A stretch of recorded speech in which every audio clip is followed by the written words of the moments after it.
Is there something about the name Tim? And certainly picking up the phone to talk to another Tim seems strange and weird in a way that a Paul, Stephen or Nick might not feel.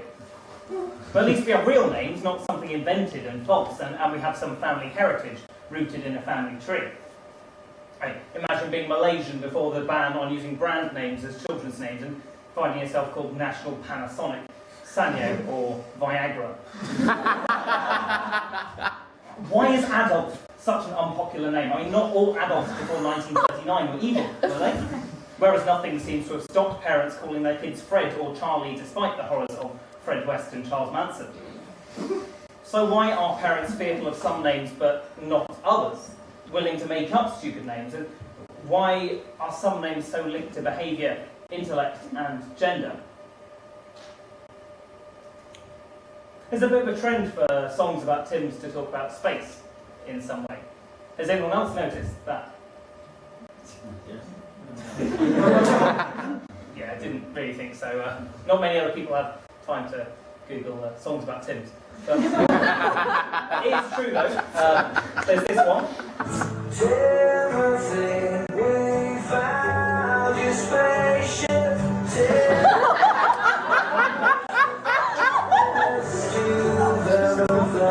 That's Timothy by Jet, sampled in Timberland's Timothy Where You Been. Then there's this one. They call me Tim, my real name is Timothy. That's really cool. You discovered mine. That's Timothy by Dada. And then there's this one. Does it come from the sky? Does it come from the land? Does it come from the earth? Does it come from the sea? That's Timothy by UFO. And most of the songs that don't mention space are just, well, fucking weird.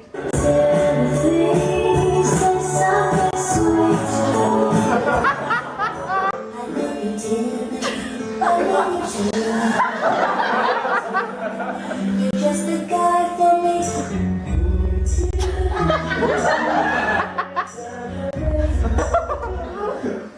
And then, of course, there's a controversial Timothy by the Boys about a group of children that get trapped in a mining accident and have to resort to cannibalism to survive. Timothy, of course, gets eaten. So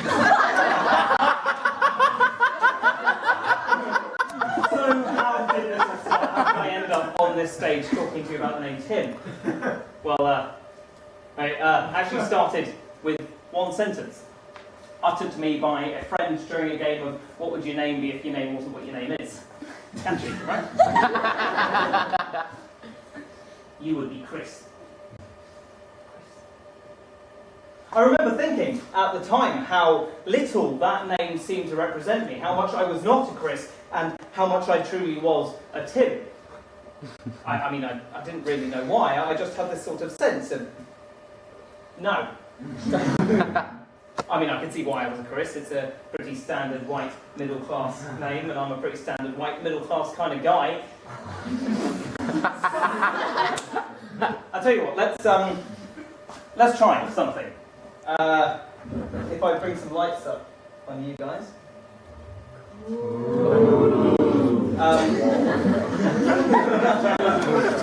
Right, so let's have a look at you. Right. You look like a Stuart. Amy. Charlie.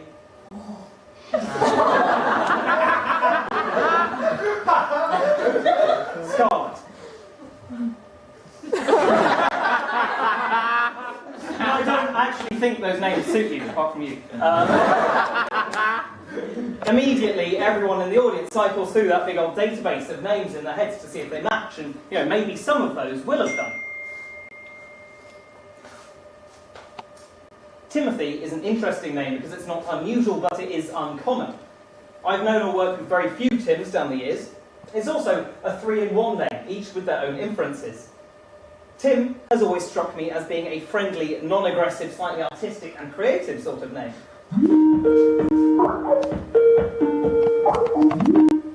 I think Tim is usually seen as an easygoing, friendly, amiable, sort of guy. Most of the Tims, I'm actually looking at my Facebook list of Tims as we speak, and most of the Tims here are actually pretty easygoing and pretty fun. So I think Tims tend to have a bit more, not so much nerdy, more sort of daggy, which I don't know if you have. Mean? So if you're a dag, if you call someone a dag, or Tim is such a dag, it's like it's an affectionate way of saying you're a bit of a dill, but we like you. We have a thing called daggy dancing here in Australia, or daggy clothes. Anything that's just sort of slightly out of fashion.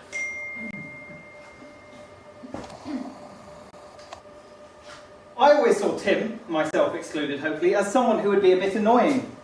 Tim's the guy who no one really wants to invite to the party, but he always ends up being there anyway. He'll probably try and tell you about something you don't know about, something you'll find a bit boring.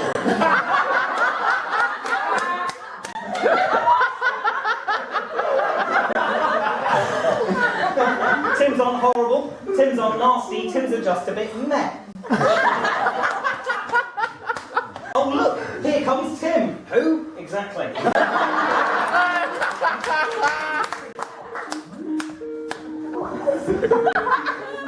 I've always felt like my name was a bit of a joke. It's weightlifter with a name like a schoolboy. Why did I feel so strongly antagonistic towards my name? Well, here's a story. When I was 16 and butting heads with my father about, well, pretty well everything, I learned I was supposed to have been called Stephen Timothy, so that I'd share my father's initials. I liked the name Stephen. It was the kind of name a lot of my friends had. Well, a few, anyway. Perfectly acceptable. It was a name that didn't summon up short grey trousers and a red tie, which is what my mother dressed me in as if we were still back in England. We left Cheshire when I was just under 4. Anyway, my father had been sent off to register my name and he forgot about the Stephen part of it, and here I was at 16, feisty and with new ammo to hurl at my dad's head. Why did you drop the Stephen? I demanded. Well, we'd have called you Stephen if you turned out to be a boy, he answered.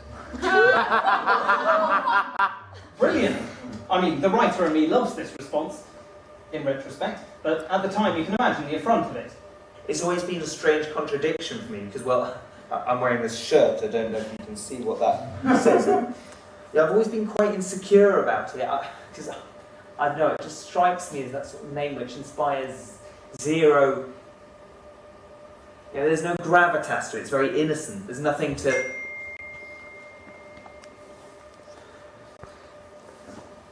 Timothy is the version of the name that suggests you are in trouble with your mum, as demonstrated by Ronnie Corbett.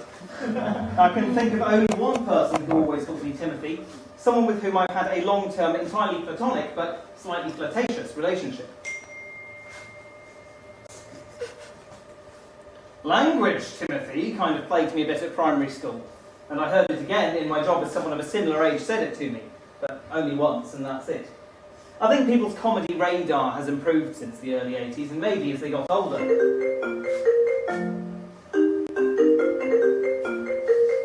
What I don't like is the nominative, and I know exactly where that comes from.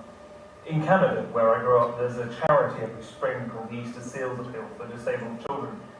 They have a specific child every year who is the Timmy, and I just hated that. I grew up every year thinking, oh shit, I'm not in a wheelchair. Which wasn't a prejudice against being disabled, it was fear, and that really made me uncomfortable.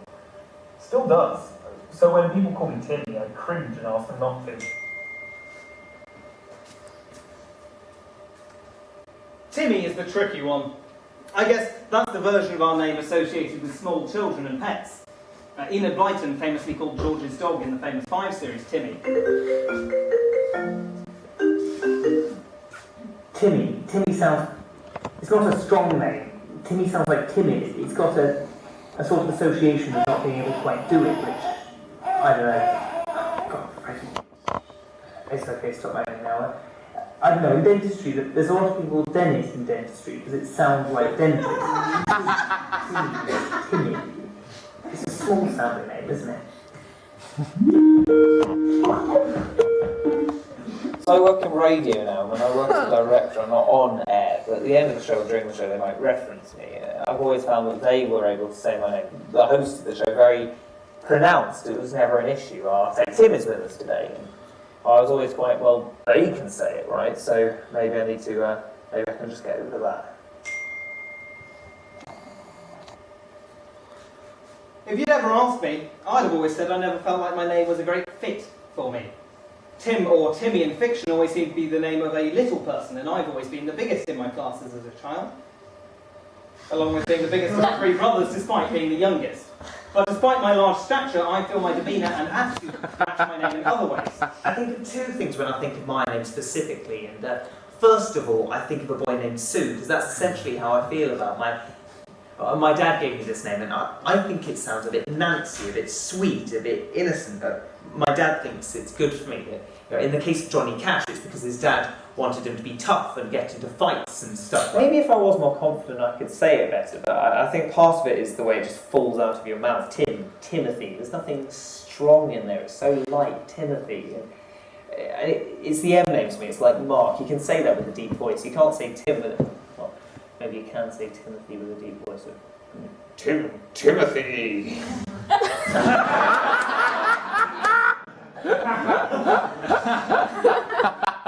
I realise this is maybe a bit of a biased sample. You know, if I really want to find out what the name means, I've got to find out what the general public think to it and cross-reference it. And, well, since this project appeared in The New Scientist, I figured I ought to do this with at least an ounce of scientific rigour. So I went out into York with a camping chair and this sign.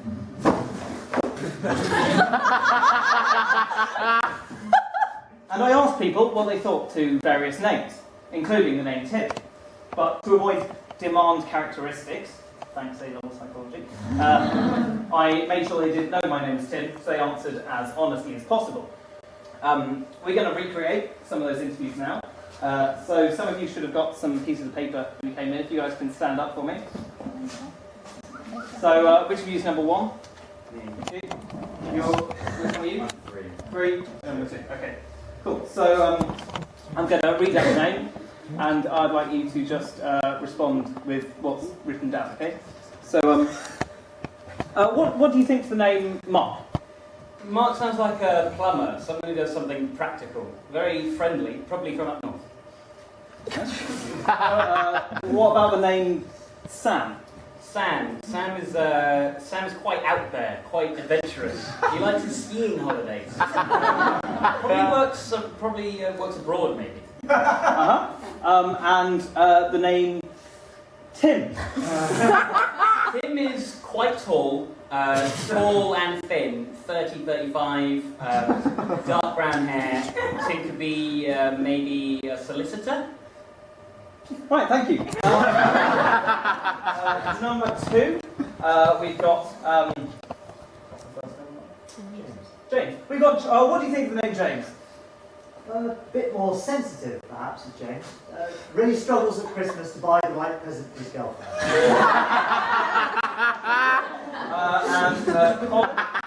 Colin.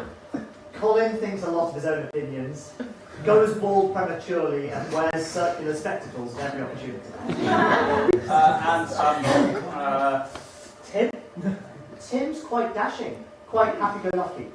Just wants to squeeze the best out of life. Keen on being an astronaut as a child, or a super player. Right. And number 3, so let's start with Stephen. That's my boyfriend's dad's name, actually. So I'd probably say business owner, window cleaner, light brown hair, quite tall, broad. I don't know many Stevens. And Gary? I think of SpongeBob. Someone that works in a garage. Tall but slim. Bearded, maybe. It's pretty vague. Nice. And Tim? Little Timmy. He loves his animals, but he hates talking to humans.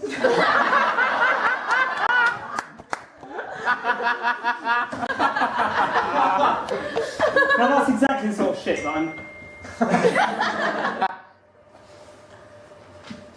Across many areas of popular culture, there are many real Tims who we perceive to be cool. Well, that's true. We've got Tim Cook, CEO of Apple, the most profitable company on the history of the planet.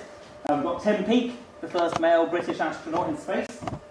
Tim Minchin, musical and comedy genius, and Tim Berners-Lee, who invented the World Wide Web. However, there seems to be very few characters called Tim. I believe this is because writers / directors / audiences / etc. do not perceive Tim to be a fun aesthetic name suitable for that of a protagonist or antagonist. Fair enough. And the name is consigned to the role of helper or minor role. Again, fair enough. The second thing I think about, I think of Monty Python, Tim the Enchanter. The joke behind that basically encompasses what I mean by name like a schoolboy. The idea of this powerful enchanter and his name is Tim, the most benign name you can think of. On the subject of characters, I find amusing the occasional comment from a partner or lover that they were surprised I had such a big one, or was that good in the sack. After some questioning, I've attributed the bizarre assumption that I might be a disappointment firmly at the feet of Dickens, whose Tiny Tim alliteration has stuck in people's minds. There do seem to be a lot of comic characters with the name, and to be honest, I don't think it's affected my life all that much. Tim Cook is CEO of Apple, but I don't think a lot of people pay much attention. Henman was a brilliant tennis player who was consistently very high ranked, but the wider British public, boosted by the media, sets a lot of store by winning Wimbledon. But he didn't fail to win Wimbledon because he was called Tim. Doesn't get any better with age either, because you can go from being called Timmy to being called Tim to being called Timothy, but Timothy just sounds a bit posh. It doesn't get any better, it just gets different shades of the same grey. Well, I think there's a lot of responsibility required of parents when they name their children. It must be quite tough trying to think of a name that sums up the sort of person you want your child to become, but also giving them room to become their own person. Now, my parents called me Tim because in their minds the alternative was Oliver. And Oliver is a naughty name, apparently. Well, this idea of parental responsibility fascinated me. And while I was out with this sign, a man came up to me and told me that I should look into the Islamic approach to naming children. So I did. I got in contact with Rasha from the University of York Islamic Society, and she told me about how in Islam parents have a duty to name their children beautiful names. So names that reflect bad qualities or unfavourable animals, such as donkey, are banned. Now this isn't because they believe that people will grow up to inherit those qualities, it's because they want to spare their children any embarrassment that might harm their self-image. Of course, there is also a religious element to it. Names that praise God are encouraged, and blasphemous names are also banned. Do you know what Timothy means? It's Greek. Timotheos. Theos means God. And I remember an incident because my local school is a Catholic primary school. I'm not Catholic, but I'm local. And I sort of had my name rammed down my throat, which meant that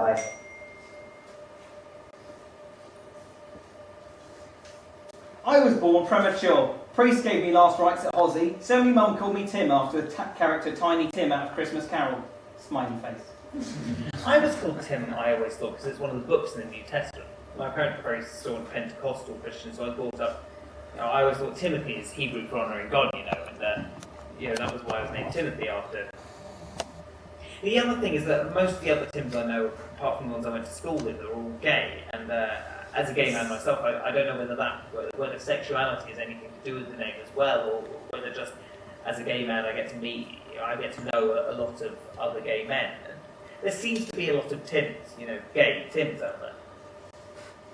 I suppose going back, I had a few troubles because I knew my name meant honouring God in Hebrew and stuff like that, and then as a gay man I felt I was betraying my name as a gay man. I wasn't honouring God as far as my upbringing goes. And I suppose I struggle with that a little bit. I think possibly being told that I had to leave as a function of my name, it steered me being the contrary sort of person I am. It steered me to sort of go right and follow a scientific pursuit. in terms of sort of deterministic names, I'd have thought what it's done is pushed me in the direct opposite direction. I've named my children Arthur and Frederick. Arthur because, well, we were watching Merlin on TV, and Frederick because he was a king, Frederick the Great. And maybe they'll backfire, I don't know, but they're sort of, they're not common names, and they're associated with awesomeness. Let's do some key Tim facts. I surveyed 584 Tims. Now, the first thing I asked them was what they did for a living. As you can see on this pie chart, the biggest section of Tims work in technology, that's 16%, arts and media 15%, education 10%, healthcare 7%. I've lumped all the others into a big other category there. Armed forces, emergency services and law are all lowest with 1%, and religion is 2%. And in terms of religion, 35.8% of Tims are atheists, 20.7% of Tims are spiritual but not religious, 17.5% of Tims are religious on a technicality, 13.5% of Tims are very religious, and 12.5% of Tims are agnostic. I also asked Tims how their friends would describe them, and then using a very scientific approach, fed those all through a piece of software that worked out which words came up the most, and they came up bigger on the screen. So as you can see, Tim's got funny, friendly, intelligent, caring, something.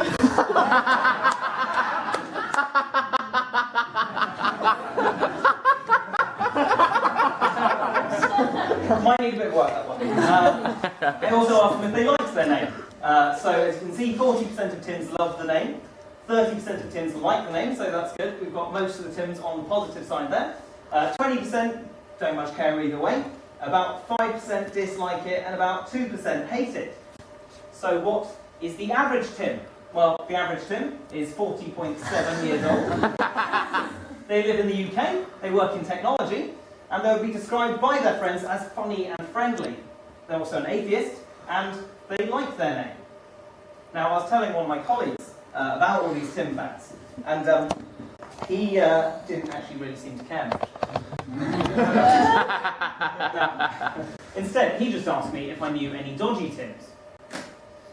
So I was working with a Tim earlier this year. He was a few years older than me. He was working in a more senior position.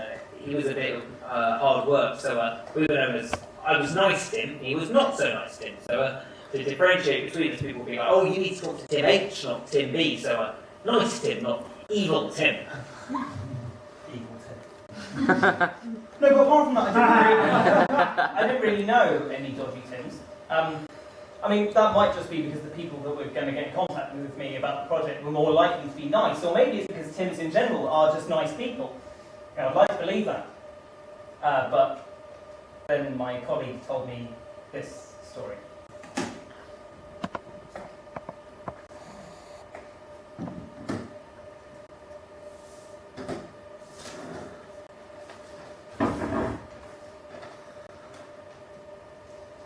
Before I do, just so you know, Tim, on a personal level, although I knew lots of dodgy people when I was younger, I wasn't one of them.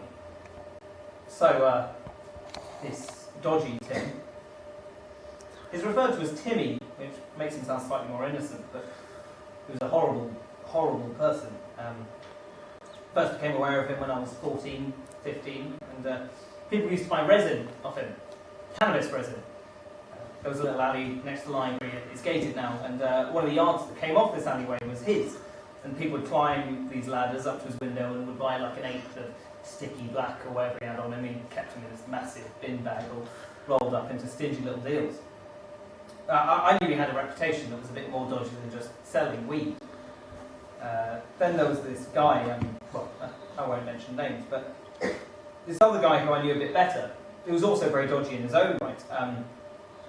And then this Timmy guy started selling acid as well out the same window to people who were, I mean, obviously it's not ethical to sell acid to anyone, but these were people who were of an age where, you know, you think, well, that's of an age that even a drug dealer would have some concerns about that.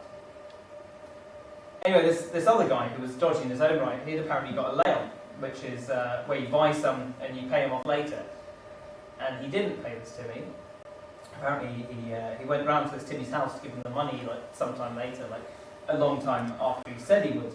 And he knocked on the door, the door open, he hears this Timmy say, "Come in." So he walked in, and then a baseball bat smashed him around the face and knocked him to the floor. And then this Timmy pushed him down the stairs. And then came the really nasty stuff. You name it, this guy's being accused of it. I'll spare you the details, but really nasty guy. I knew a guy who'd helped gather evidence for the police for this other guy who got convicted, and I say to him, "Do you know anything about the Timmy, and if he had anything to do with this?" And then he said, "I thought he was dead. That was the last I heard of him." So I don't know if he is dead, or if he's around, or if he's on the run, or not, but yeah, genuinely horrible person. And whenever you met him, he had this sort of,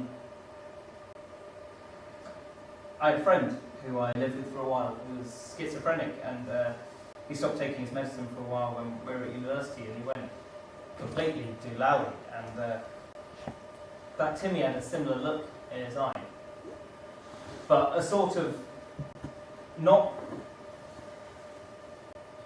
calculating kind of, like he knew what he was doing, but there was also some bit of him that was missing, like the bit that affects your morals and so on. Creeps me out talking about him, to be honest. The seedy, horrible bastard.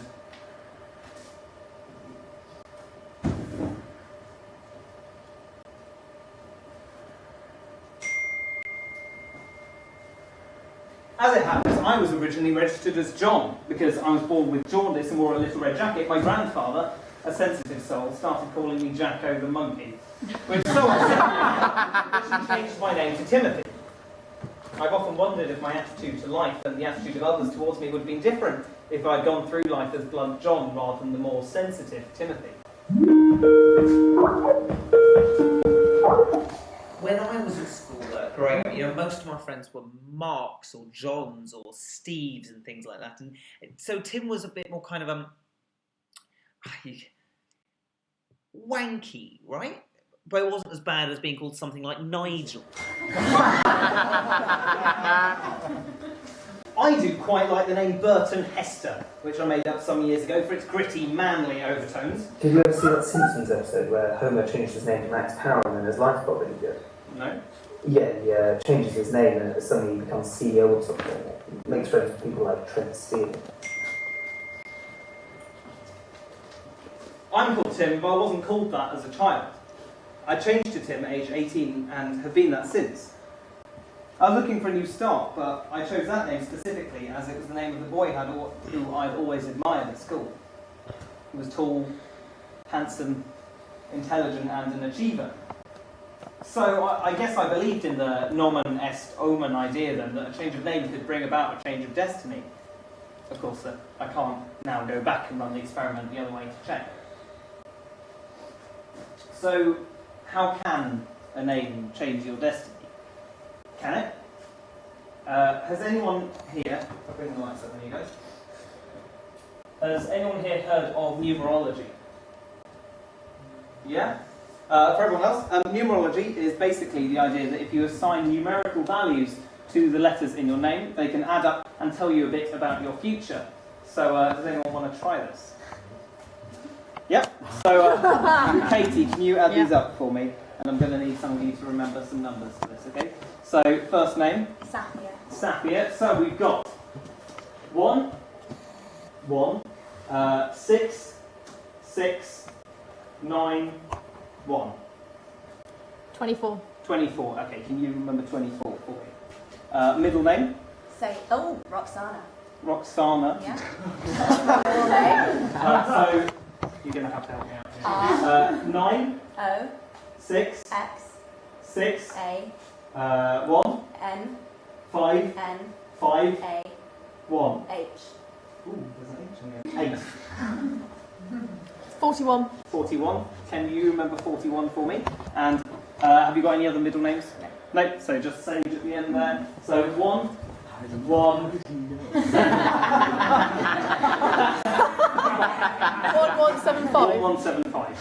14. That can't be right. Wait, what? Yeah, that's right. Sure. What was 17. Is that right? 14. 14. So, what was the first one we had? 24, 41, 14. Okay. What was the first one? 24. Okay, so in numerology you can't have numbers that have got 2 digits for some reason, unless they're 11 or 22, because those are master numbers. I quite understand that, but 24. So 24, you reduce that down, so you add the 2 and the 4, that makes 6. Now remember 6. What's the second one? 41. 4 and 1, 5. Remember 5. 14. 14, 4 and 1, 5 again. So we had 5 and 5. So 6, 5 and 5 is 16. Okay, we need to reduce that down. That becomes 7. So your destiny number is 7. Now I went on Google earlier and I printed out a sheet of, they're not quite in the right order. Right, so an expression of 7 produces a quest for destiny with words along a variety of lines that may include writing, speaking, singing, acting or teaching. Are entertainers, writers, litigators, teachers, salesmen and composers. You also have the destiny to sell yourself or sell just about any product that comes along. You're imaginative in your presentation, and you may have creative talents in the arts, although these are more likely to be latent. You are an optimistic person that seems ever enthusiastic about life and living. You are friendly, loving and social, and people like you because you are charming and such a good conversationalist. Your ability to communicate may often inspire others. It's your role in life to inspire and motivate, to raise the spirits of those around you. The negative side of number 7 expression is superficiality. You may tend to scatter your forces and be simply too easygoing. It is advisable for the negative 7 to avoid dwelling on trivial matters, especially gossip. Does that seem to fit with you? Yeah. Funny that, because that was actually number 3. That was my one.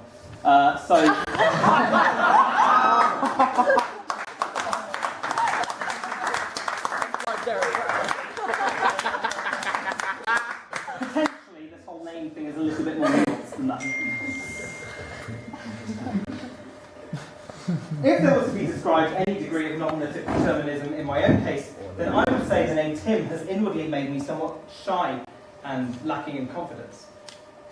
But externally, I would say I've slightly overcompensated for my assumption that being called Tim would make others perceive me as a bit meek and timid. No pun intended. And so most people would describe me as quite confident and assertive. Which is the real Tim? I have no idea. I don't know many Tims socially outside of work, and the ones that the people I work with, the capacity to do the job. Your standing is you're only ever judged on your academic capabilities. It's sort of quite nice. It really is a meritocracy, and you can exist purely on your intellectual capacity. I know a lot of office environments are sort of popularity contests, and you don't have that in academia. Maybe that's why nerds are drawn to it. So if you survive those because you can do stuff, well, if you survive there regardless of your name, it's because you can do stuff. Your name is irrelevant. You could be given a serial number and still be judged on what you do. I don't know.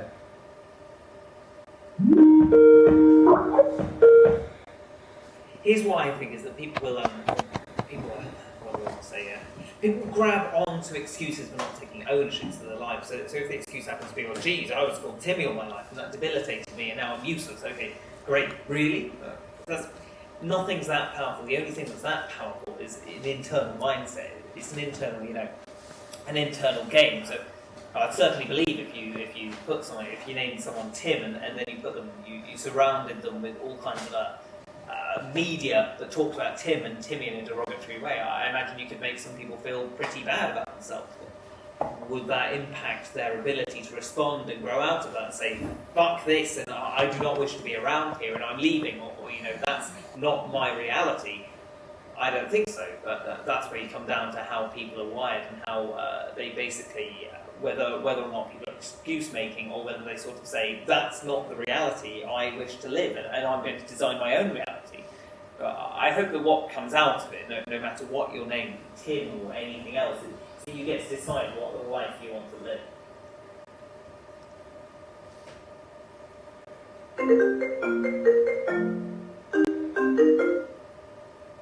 Unfortunately, and this is a big one to get into, but bullying has had a very big effect on my life. The name was only a small strand of that. I don't want to give too much to. It was one thing among many that was bullying about. But yeah, that had a damaging effect on my self-image and my self-esteem that has not wrecked my life, but has damaged it, and I still feel the effects today. I know the life I have today is not what I would like for myself, and I know that is born of how I feel about myself and the world, and most of which goes back to the kind of bullying that I had in school. Happily, they didn't manage to completely destroy my name. I guess the only pressure I've really felt is to be my own self, my own Tim, not to live in the shadow of Tim the Wizard, which is a big shadow, to step out from. Would you say you take yourself seriously? I think, and essentially this is my answer, this is evidence, I take myself extremely seriously. I'm a narcissistic, self-absorbed person, but at the same time I think it's all completely ridiculous, and I think I'm completely ridiculous at the same time. And I suppose that jars with my own experiences, because I wouldn't be doing this project if I wasn't a massive narcissist.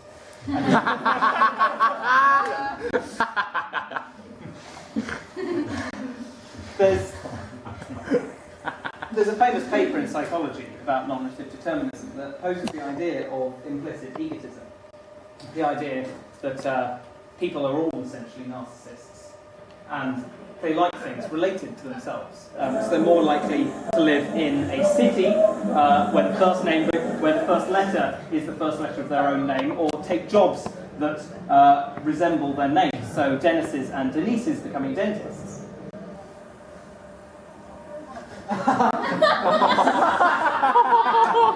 I guess I was expecting this to be in some way cathartic. I'll do all this research, I'll put myself out there, and suddenly through the magic of trying to work out who I am or who I'm supposed to be.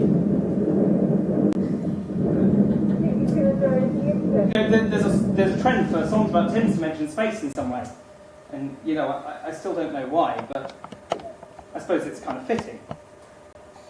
Because I can look up at the stars and think, maybe out there in the great infinity of space there is another me. And maybe he's had exactly the same upbringing, exactly the same childhood experiences, except he is called by a different name. And maybe he's an entirely different person as a result. Which is a yellow rather, you yellow Tim. Or maybe he's exactly the fucking same.